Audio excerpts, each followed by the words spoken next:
What is going on, everyone? My name is Jared Haas, and welcome back into another edition of NASCAR Mailbox. This weekend, we're going to take a look back at the action at Las Vegas Motor Speedway. And now, this first question comes from Jeremy Jackson-L2V. They ask, what do you think is wrong with Toyota lately? Because they've not won since August. Their last win, yes, was with Tyler Reddick at Michigan. And it has been quite a few races and relatively quiet in the playoffs.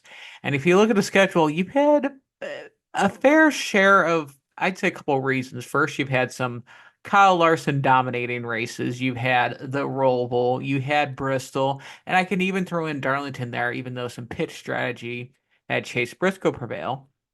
Then you got the wild card races. You had Daytona, Atlanta, and Talladega. Those races, like I said, they're trying to survive. And more in the playoffs in general, these drivers were trying to score stage points.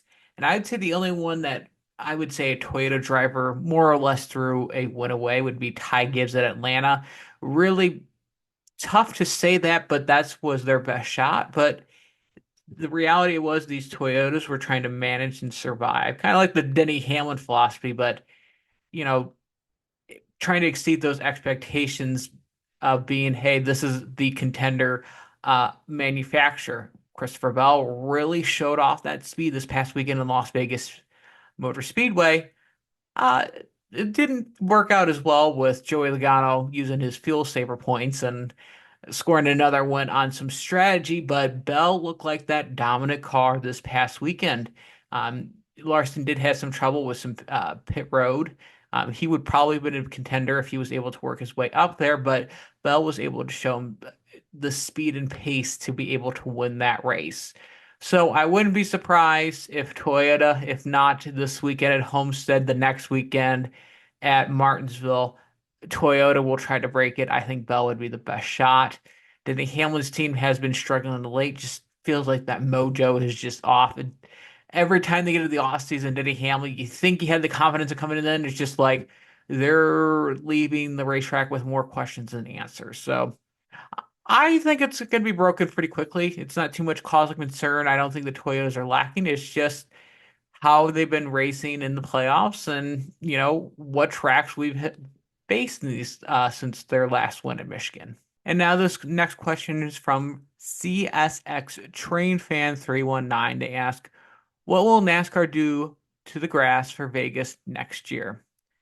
Tyler Reddick took a wild ride this past weekend on the front stretch after spinning, taking a flip across the mini tri-oval that it is on the front stretch for those legend cars. And we've seen in the past, like I said, a couple times there's been flips with Corey LaJoie's and Josh Berry's flips. Those flips has been causing concern where NASCAR's implemented some, features to make sure that cars stay on the ground. And this is a different circumstance, though. I know we've been really hyped up with, oh no, cars shouldn't be flipping.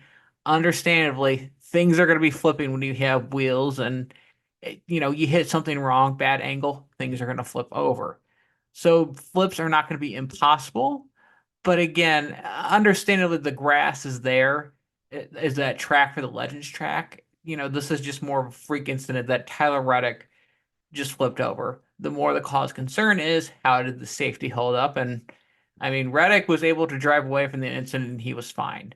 So safety is the most important thing in this aspect. And I mean, like I said, the next gen car did its job of keeping Tyler Reddick safe. So I don't think it's too much cause concern. I don't think we're going to see payment there. NASCAR's not going to try to make Las Vegas Motor Speedway get rid of the grass and have pavement in there or other tracks as well.